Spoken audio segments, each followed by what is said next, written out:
Hello, everyone, and welcome to Passion for Truth Ministries' nightly broadcast during the month of Elul. We are going to dive right in tonight and continue where we left off yesterday as we learn more about looking inside of oneself, as we learn more about Teshuvah, returning, and as we learn more about being out in the field, like what's right behind me, to meet our King.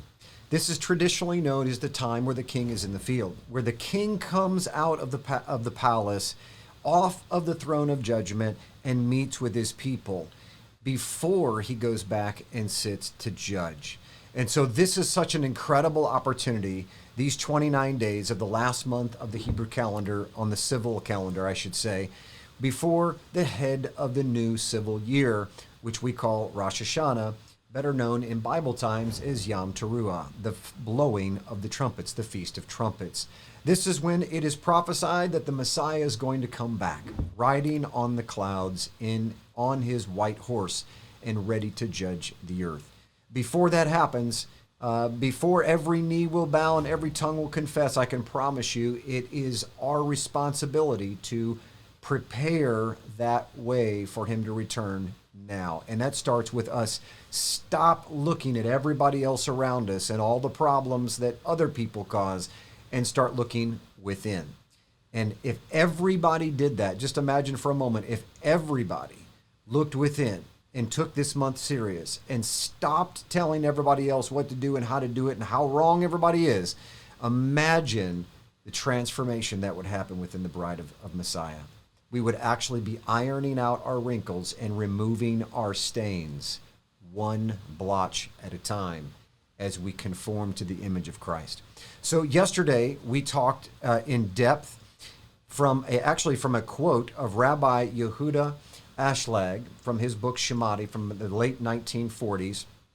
And he had an incredible quote and talking about the will to receive and the will to give, and that if we are trying to bestow knowledge upon someone, if we're trying to teach someone something that we've learned that God has shown us, such as that the front of the book has not been done away with, and that the festivals and the feast days are amazing and they're all about Christ, if we try to share those things with the purpose of staying in the superior position, then we have fallen to the lowest form of human reality. Matter of fact, he says, one who bestows knowledge to others in such a way takes on the character of the accuser in all of his form, forcing every last point to his superior position, forcing every last word to point to his superior position. So if our motivation is to persuade people to believe what we believe, then we are no different than the accuser who is trying to do the exact same thing.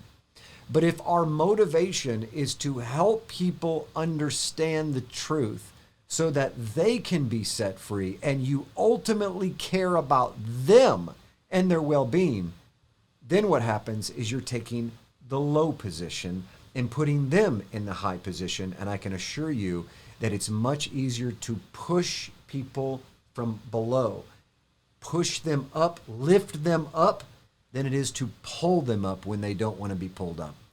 God has called us that if you want someone to go higher, you need to go under them. And that's why Yeshua took the position of the servant and the Messiah ben Yosef. He came to be a servant to mankind so that we could be lifted up to what we were originally intended to be. So if we will push ourselves on other people and disrespect other people's belief system by putting ourselves in a superior position, this is actually what happens. If we do not bestow strictly for the other person, keeping them in the respected position that they hold in their own mind, watch this, not only will that person not be moved by 1 inch from their position, but one will have incurred judgment from improper bestowal, actually allowing the flesh to receive gratification of being in the superior position. Did you hear what Rabbi said? This is amazing. That what God is saying is that when we improperly give to someone a truth that God gave to us, when we bestow that in the wrong way, it actually creates judgment on our behalf because we were maintaining the superior position. In other words, we struck the rock twice. Yes, ladies and gentlemen, this is exactly what happened to Moshe, to Moses, is he gave to the people improperly. He represented the Creator in an evil way that the Creator was not meant to be represented. He struck the rock twice when he was supposed to speak to it.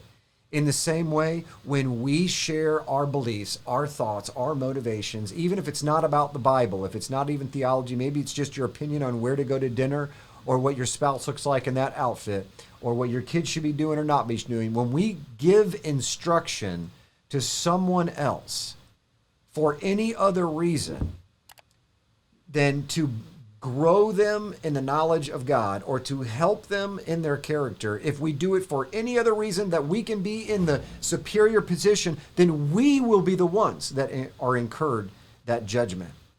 Matter of fact, it reminds me of my own kids. My younger ones, we call the little ones, the littles. They are constantly their best friends and worst enemies all at the same time. Do you have any kids like that where they can't do anything without each other? And because of that, they get on each other's nerves a lot.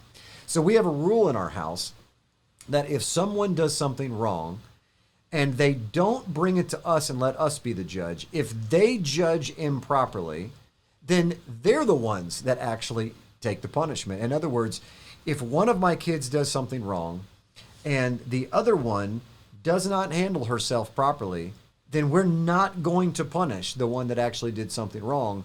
The one that handled it wrong will actually receive the punishment. And this fixes a lot of problems in our household because the one that does something wrong doesn't want to be punished.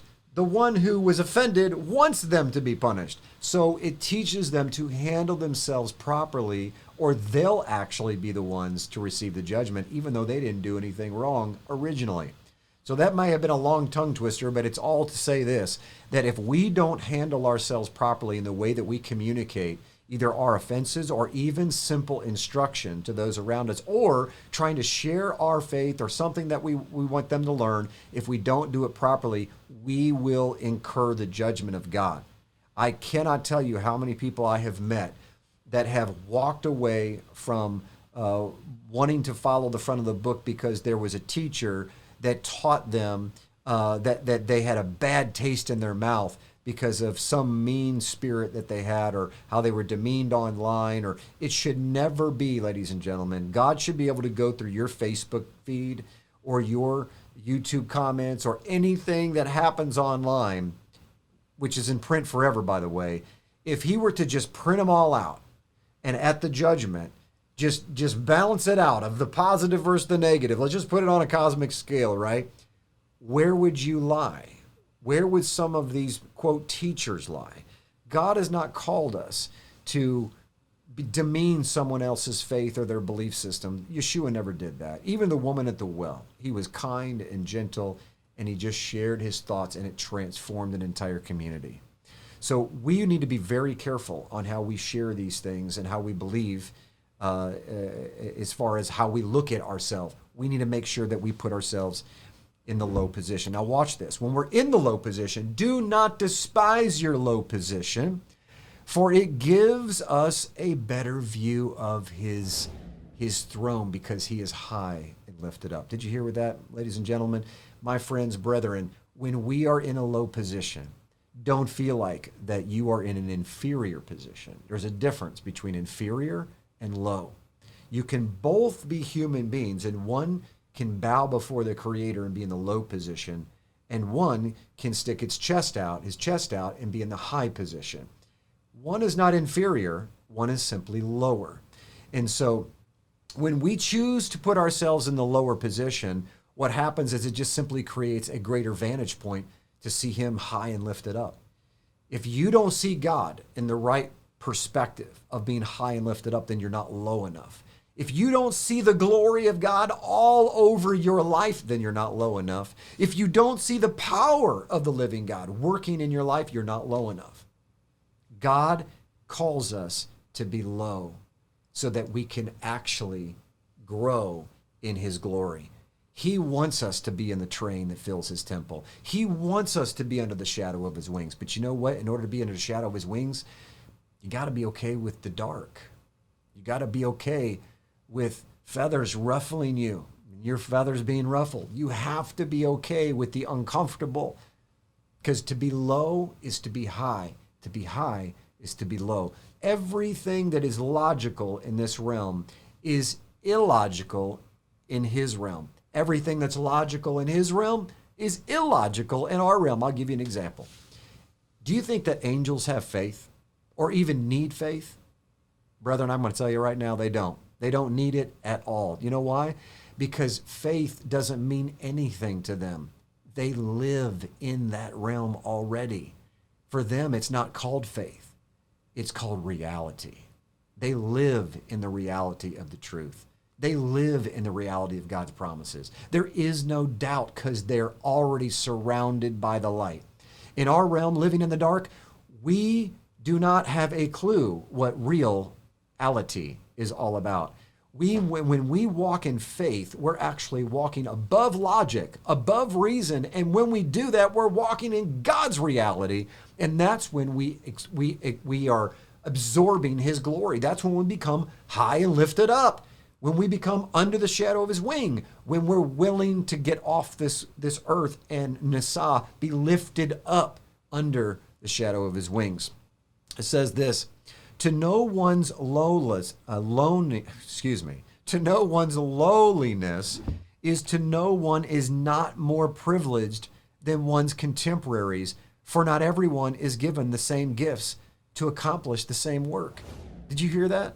When we really truly know our lowliness, one of the gauges for knowing that you're in the right place is knowing that not everyone is given the same gifts to accomplish the same work. So the hand can't look at the mouth and say, boy, I really wish I was a mouth.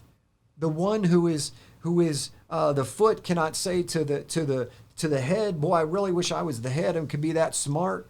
What good is the head if it doesn't have a mouth, a hand, or a foot? They all are working together. Unfortunately, you have so much jealousy, so much envy that happens in the body of Messiah, that full destruction of ministries and lives can be of a result. Does anybody remember the story of Korah in the Bible? Remember when the children of Israel came out of Egypt and Korah got jealous of Moses, because who is Moses? The guy can't even hardly talk. He stutters right all the way through every sentence, so much so they had to get Aaron to be his mouthpiece. So Korah says, man, who put you in charge, right? Like, I would pretty much think that's one of the dumbest things I've heard since the fact that God called him up to the top of the mountain. Probably not a good idea to question the anointed of God, but he did, and it started out of envy and jealousy. He wanted to be lifted up like Moses, and you know what that ended in? 250 ministries destroyed. You say, Jim, what are you talking about? Yeah, 250 of the top leaders of Israel. Each one of those individuals were ministers. They were leaders. They had their own ministries over their own tribes. And you know what happened? Korah led them in a rebellion of witchcraft against Moses. And they probably thought they were right. But you know what ended up happening? God swallowed them up and they became crispy critters before the Creator. And at the end of the day, jealousy and envy destroys the kingdom of God, because only Yahweh knows how many, literally millions or billions of people were affected because those leaders were no longer there to lead their people. They were the top. They were gifted. They were talented. They were anointed. And Korah deceived them through his jealousy and his envy. And entire ministries were destroyed, and Israel was split. The doubt began to give into God's people. It began to be planted as a seed in the heart, and it resulted in millions of people missing out on their inheritance, as only Joshua and Caleb generation were allowed to cross the River Jordan.